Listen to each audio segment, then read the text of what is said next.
नमस्कार दोस्तों, डायरेक्ट वैदिक रेमेडीज चैनल में एक बार फिर से आपका स्वागत है। इस वीडियो में हम आपको एक ब्राह्मण और यमदूत की कहानी के बारे में बताएंगे। किसी गांव में एक बुद्धिमान ब्राह्मण रहता था। उसका एक दोस्त था जो एक पैर से लंगड़ा और बहरा था। वह दूसरे गांव में रहता था। एक दिन वह ज्ञानी ब्राह्मण अपने बचपन के मित्र से मिलने के लिए घर से निकला। उसका घर काफी दूर था। वह ब्राह्मण रास्ते में जा ही रहा था कि उसे अचानक एक हष्ट पुष्ट आदमी दिखाई दिया। वह भी उस ब्राह्मण के साथ चलने लगा। तो वह ब्राह्मण उस मनुष्य का नाम पूछता है तो वह अपना नाम महाकाल बताता है। ब्राह्मण भी सोचने लगा कि मुझे भी काफी लंबा जाना है, चलो एक साथ मिल गया जिससे रास्ता आसानी से कट जाएगा। अब ब्राह्मण और महाकाल दोनों साथ साथ चल रहे थे कि अचानक एक गांव आ गया।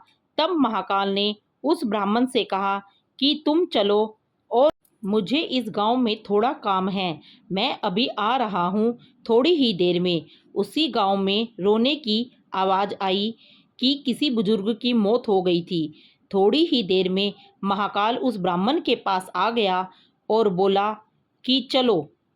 फिर वह ब्राह्मण उस महाकाल के साथ चलने लगा।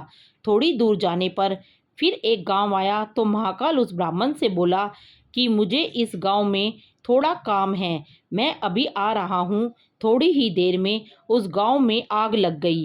वह ब्राह्मण सोचने लगा कि वह आदमी जहाँ जहाँ जाता है तो वहाँ पर कोई ना कोई घटना जरूर घटती है।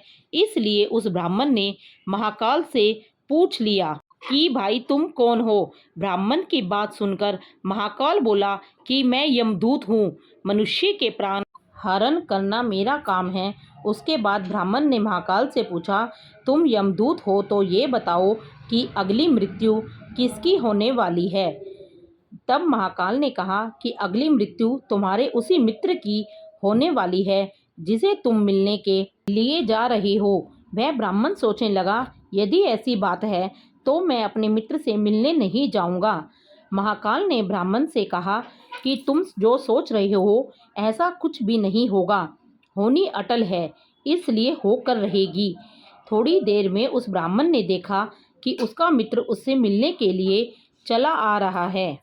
जैसे ही उसका मित्र उस ब्राह्मण के पास पहुंचता है, हार्ट अटैक होने के कारण उसकी मृत्यु हो जाती है। इससे उस ब्राह्मण को बड़ा पछतावा होता है। वह ब्राह्मण उस महाकाल से पूछता है, अच्छा ये बताओ कि मेरी मृत्यु कब और कैसे होगी। तब महाकाल ने कहा कि तुम्हारी मृत्यु ठीक 6 महीने के बाद दूसरे राज्य से फांसी लगने से होगी। ब्राह्मण फिर अपने घर गया और सीधे अपने राज्य के राजा के पास गया और ब्राह्मण ने राजा से सारी बात बता दी। तब राजा ने राज्यसभा में यह सवाल सबके सामने रखा। तब उस राज्यसभा में यह फैसला लिया गया कि यदि ऐसी बात है तो वह ब्राह्मण इसी राजमहल में 6 महीने तक रहेगा। राजा ने ब्राह्मण के लिए राजमहल में ही व्यवस्था करवा दी। धीरे धीरे समय व्यतीत हो रहा था। उस ब्राह्मण को नींद में चलने की बीमारी थी और यह बात उस ब्राह्मण को नहीं मालूम थी। जिस दिन उसकी मृत्यु होने वाली थी उसी रात्रि को वह ब्राह्मण राजमहल से निकलकर दूसरे राज्य के राजमहल में जाकर रानी के शयन कक्ष में जाकर सो गया।